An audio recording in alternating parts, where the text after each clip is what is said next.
সারা দেশের সমস্ত ব্যবসায়িক সিন্ডিকেট ভেঙে প্রান্তিক কৃষক যেন লাভবান হয় সেই উদ্যোগ গ্রহণ করা হচ্ছে বলে জানিয়েছেন আইন বিচার ও সংসদ বিষয়ক মন্ত্রী মোহাম্মদ আসাদুজ্জামান।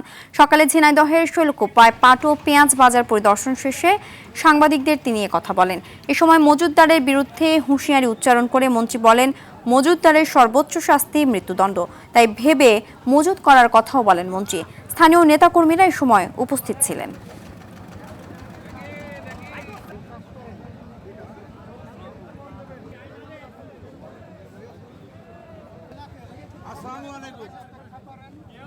কৃত্রিম সংকটে এক ধরনের ধরেন মজুতদারি, এই মজুতদারির বিরুদ্ধে আইন আছে এবং যারা মজুতদারি করে আপনাদের অবগতির জন্য জানাচ্ছি 1974 সালের বিশেষ ক্ষমতা আইন যেটা করে দিয়ে গেছে, সেখানে মজুতদারের সর্বোচ্চ শাস্তি মৃত্যুদণ্ড। শুধু যারা মজুতদারি করবেন তারা ভেবে চিন্তা করবেন। আমরা সমস্ত সিন্ডিকেট ভেঙে, সমস্ত সেক্টরের সব সিন্ডিকেট ভেঙে আমরা প্রান্তিক কৃষক যাতে লাভবান হয় সেদিকে এগিয়ে যাব।